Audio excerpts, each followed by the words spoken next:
नमस्ते बच्चों, आज हम आए हैं एक नई किताब स्टैंडर्ड 9th की कृतिका।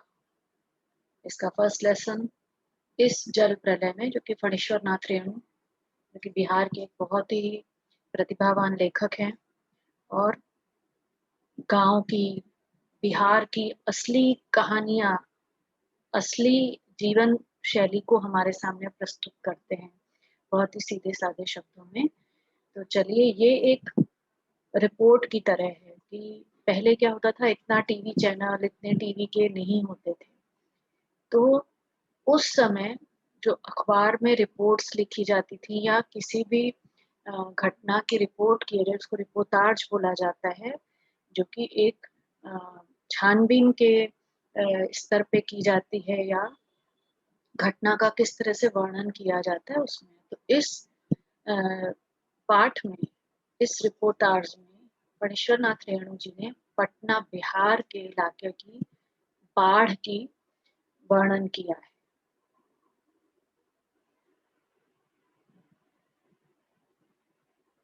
आप लोगों ने जिस भी इलाके के हैं, आप जिस भी प्रदेश के हो, कभी ना कभी जीवन हम लोगों ने बाढ़ के बारे में अक्सर, ये दृश्य तो अब हम टीवी पर अक्सर देखते रहते हैं कि, और पटना बिहार एक ऐसा राज्य है जहां हर साल बाढ़ आती है।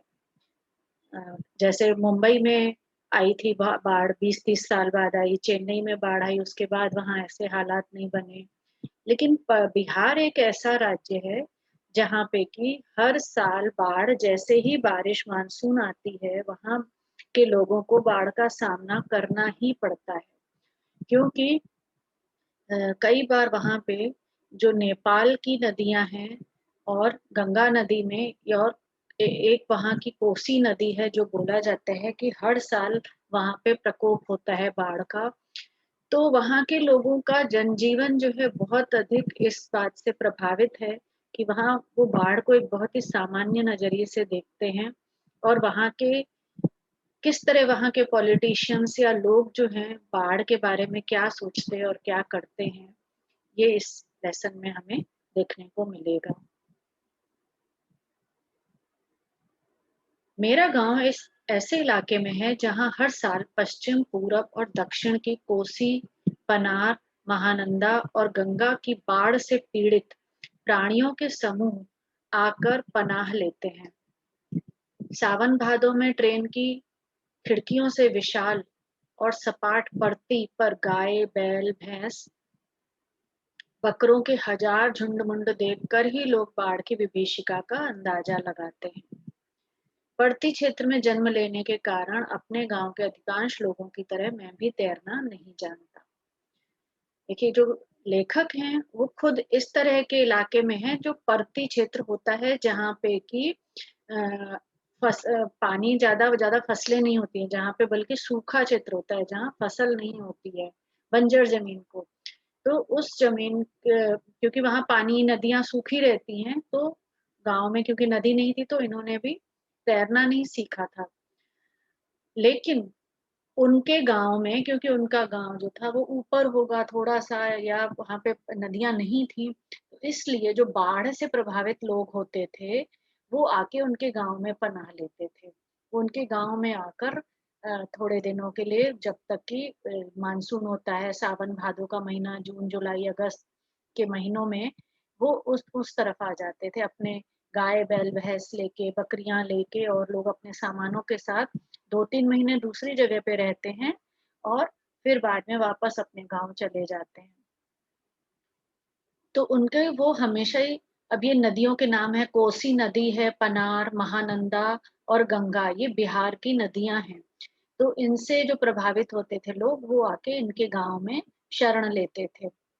और इतने सारे लोगों को देखकर इनको ये केवल अंदाजा लगाते थे कि बाढ़ की कितनी भयंकर बाढ़ होगी, कि इन लोगों को अपना घर बार छोड़कर आना पड़ रहा है। लेखक आगे कहते हैं, किंतु 10 वर्ष की उम्र से पिछले साल तक बॉय स्काउट, स्वयं सेवक, राजनीतिक कार्यकर्ता अथवा रिलीफ वर्कर की हैसियत से बाढ़ पीड़ित क्षेत्रों में काम करता रहा हूँ। और लिखने की बात, हाई स्कूल में, जो लेखक हैं वो तैरना भी नहीं जानते थे और ना उनके इलाके में बाढ़ आती थी, लेकिन क्योंकि वो स्काउट्स थे, जो कि बाढ़ वगैरह आती है, जब कोई डिजास्टर होता है तो उनको स्वयं सेवक की तरह वो वहाँ पे काम करते हैं, रिलीफ वर्कर की तरह काम करते हैं किसी बाढ़ पीड़ित क्षेत्रों में। तो इस तरह से उनको थोड़ा बहुत बाढ़ को उन्होंने देखा है, जब वो लोगों की मदद करने के लिए बाढ़ प्रभावित क्षेत्रों में जाते हैं और लिखते भी हैं। हाई स्कूल में बाढ़ पर लेख लिखकर प्रथम पुरस्कार पाने से धर्मयुग में कथा दशक के अंतर्गत बाढ़ की पुरानी कहानी को नए पाठ के साथ प्रस्तुत कर चुका हूँ। इसका अर्थ है कि अ,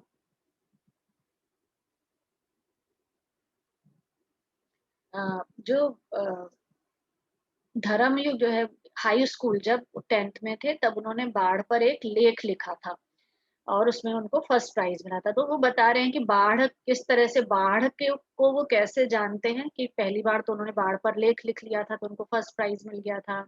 और धर्मयुग जो है, एक ये मैगजीन आती थी जिसमें कि ये आजकल के बच्चे तो शायद इस तरह की मैगजीन्स को बिल्कुल नहीं जानते हैं, लेकिन एक समय था जब ये धर्मयुग बहुत ही फेमस मैगजीन हुआ करती थी, जिसमें कि सब प्रकार के आपको सामाजिक से लेकर फिल्मी कहानियां, कविताएं, बच्चों की कहानियां, इस तरह की हर तरह के राजनीतिक बातें, रिपोर्ट, इस तरह की सब हमें कहानियां मिल जाती थी, सारा नॉलेज हमें मिल जाता था।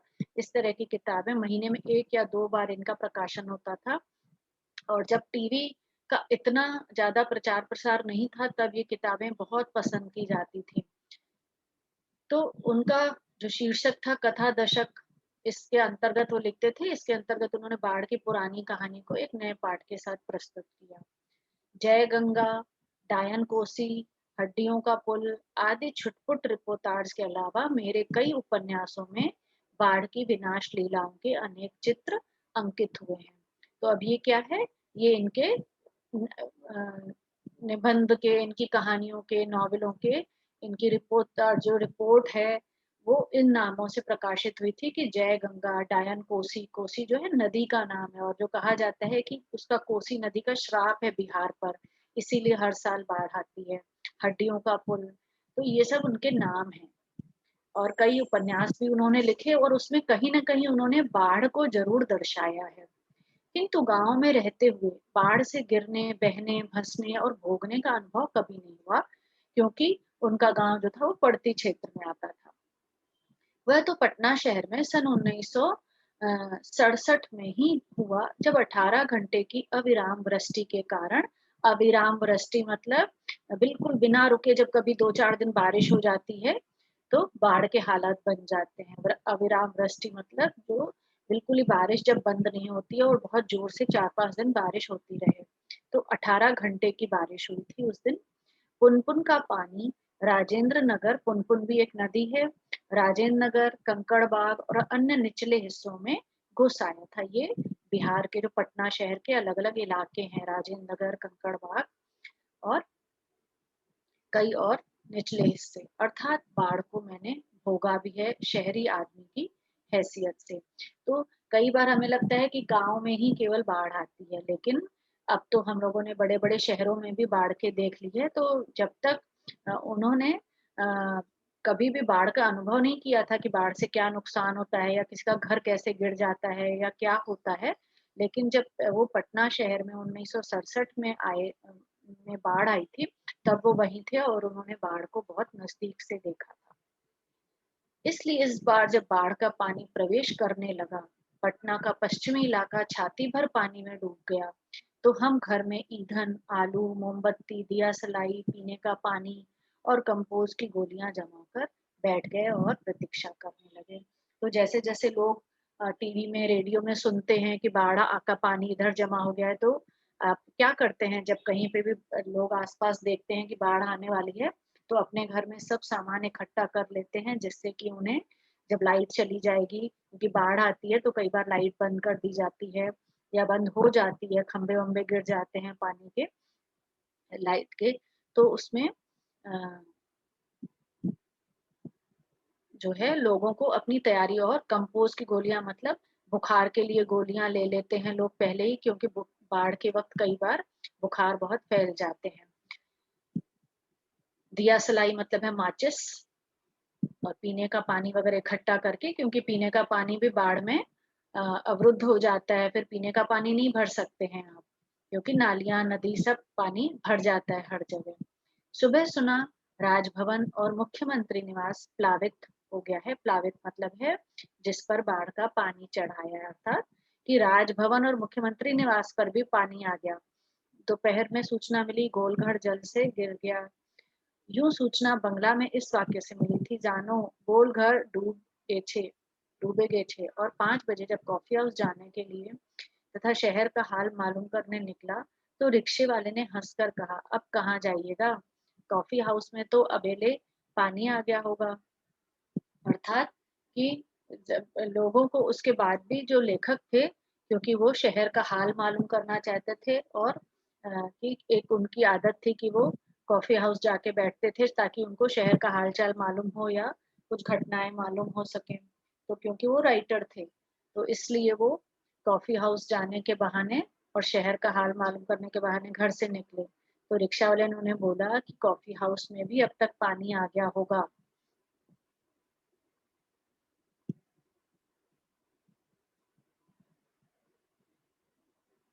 ये देखिए, मैं आपको बाढ़ के दृश्य दिखा रही हूँ, ये जो कि बिहार की बाढ़ से ही लिए गए हैं, जो कि किसी न किसी साल के दृश्य हैं। तो किस तरह स्वयं सेवक बोट पे चढ़ के जाते हैं और छोटे छोटे गांवों में, जो नदी किनारे गांव होते हैं, उन उन लोगों की हेल्प करते हैं, उनसे उनके दुख सुख की, उनकी परेशानियों को सुन के दूर करने की कोशिश की जाती है।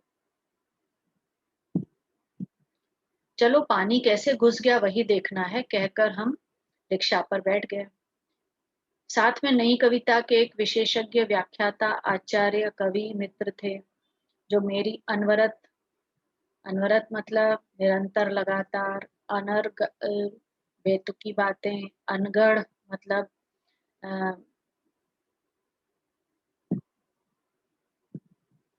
अनगढ़ मतलब बेडोल टेढ़े मेले, गद्य में मतलब स्वगोत्पत्ति मतलब होता है अपने अपने आप में कुछ बोलते रहना, से कभी बोर नहीं होते, धन्य है। तो उनके साथ कौन गया था रिक्शा पे, उनके ही एक जो थे, जो कवि थे, जो लेखक थे और व्याख्याता थे, किसी लेक्चरर थे किसी कॉलेज में, तो वो भी उनके साथ गए थे, जो कि जो भी लेखक से कभी बोर नहीं होते थे, जो लेखक बातें करते रहते थे उनसे कभी भी वो बोर नहीं होते थे। मोटर स्कूटर, मोटरसाइकिल, ट्रक, टमटम, साइकिल, रिक्शा पर और पैदल लोग पानी देखने जा रहे हैं, लोग पानी देखकर लौट रहे हैं। तो देखिए, एक बड़ी अजीब बात देखी जाती है कि जिन इलाकों में पानी नहीं होता है ना, वहाँ के लोग बड़ी जिज्ञासा से बाढ़ को देखने चले जाते हैं कि किस तरह से बाढ़ आई हुई है, लोगों का क्या हाल हो रहा है। एक ये बड़ी विडंबना इसको बोलेंगे कि थोड़ा सा इनह्यूमन टाइप भी है, कि कई लोग केवल इसको बहुत मजे लेके देखते हैं, उन्हें उनको दूसरों की परेशानियों से कोई मतलब नहीं होता है बाढ़ वाले, लेकिन वो जस्ट एक देखने चले जाते हैं कि देखें तो बाढ़ का पानी कैसे आ रहा है, कैसे क्या क्या हो रहा है। जैसे आजकल भी आपने देखा होगा, कई लोग व्हाट्सएप पे कोई लड़ाई कर रहा है, कोई किसी को मार रहा है, तो उसका वीडियो बना लेते हैं और उस पे सोशल पोस्ट में डाल दिया जाता है, सोशल मीडिया पे, कि केवल एक सनसनी पैदा करने के लिए। ना उन्होंने उसकी हेल्प की, ना किसी का कुछ प्रॉब्लम का सुधार किया, लेकिन बस एक सनसनी फैलाने के लिए, लोग ऐसे ही मजे लेने के लिए लोग बाढ़ देखने चले जाते हैं। तो जो लोगों जो कई मोटरसाइकिल पे, स्कूटर पे बैठ बैठ के भी लोग पानी देखने जाते हैं। देखने वालों की आंखों में जुबान पर एक ही जिज्ञासा, पानी कहाँ तक आ गया। तो कई बार लड़के बच्चे जो होते हैं, वो केवल ऐसे ही कि देखने घूमने चले जाते हैं कि देखिए क्या हो रहा है, क्या नहीं हो रहा है, पानी कैसे आया, कहाँ तक आया। देखकर लौटते हुए लोगों की बातचीत, फ्रेजर रोड पर आ गया क्या, पार कर गया, मतलब किसी रोड तक पानी आ गया, लोग बातें कर रहे हैं, तो लेखक उनकी बातें सुन रहे हैं कि फ्रेजर रोड पर भी पानी आ गया है। Shri Krishnapuri, Pataliputra colony, boring road, industrial area का कहीं पता नहीं है। अर्थात कोई एक ऐसा एरिया है जो कि पानी में बिल्कुल डूब चुका है, इंडस्ट्रियल एरिया। अब भट्टाचार्य रोड पर पानी आ गया होगा, छाती भर पानी है, विमेंस कॉलेज के पास डुबाव पानी है, आ रहा है, आ रहा है, आ गया, घुस गया, डूब गया, बह गया, इसी तरह के शब्द जो हैं उन्हें सुनाई दे रहे हैं। हम जब कॉफी हाउस के पास पहुंचे, कॉफी हाउस बंद कर दिया गया था। सड़क के किनारे एक मोटी डोरी की शक्ल में गेरुआ झाग फेन में उलझा पानी तेजी से सरकता आ रहा था। जब तक वो कॉफी हाउस पहुंचे तो उन्होंने देखा कि कॉफी हाउस बंद कर दिया है और वहीं पे एक सड़क के किनारे में एक तरफ से पानी धीरे धीरे आ रहा था। मैंने कहा, आचार्य जी आगे जाने की जरूरत नहीं है, वो देखिए आ रहा है, मृत्यु का तरल दूत, है ना। तो पानी के लिए उन्होंने कहा है, बाढ़ के पानी के लिए बात कही है।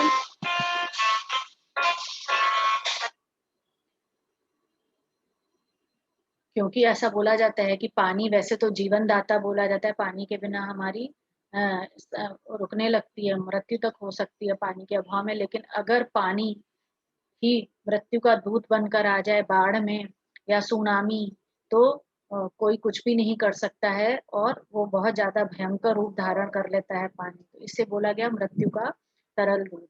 आतंक के मारे दोनों के हाथ बरबस जुड़ गए और सभय प्रणय प्रणाम निवेदन में मेरे मुंह से कुछ अस्फुट शब्द निकले। अस्फुट मतलब होता है अस्पष्ट। हाँ, मैं बहुत कायर और डरपोक हूँ। तो लेखक कहते हैं कि मैं बहुत डरपोक हूँ, मुझे ऐसा जो भयंकर मैंने पानी को आते देखा तो मेरे हाथ जुड़ गए। क्योंकि जल देवता भी बोला जाता है कि जब जब बाढ़, जब कहते हैं कि समुद्र या पानी अपनी सीमा तोड़ता है तो बहुत नुकसान होता है। तो लेखक कहते हैं कि मैं बहुत डरपोक हूँ, मैं पानी से डरता हूँ, इस तरह की घटनाओं से मुझे डर लगता है। लेकिन रिक्शा वाला बहादुर है, कहता है चलिए ना थोड़ा और आगे। भीड़ का एक आदमी बोला, ए रिक्शा, करंट बहुत तेज है, आगे मत जाओ। लेकिन रिक्शा वाले को बड़ा मजा आ रहा है तो वो सोचता है कि चलो और पानी में थोड़ा घूम के आते हैं, तो बड़ा बहादुरी से। लेकिन किसी ने बोला पानी में करंट है, आगे मत जाओ।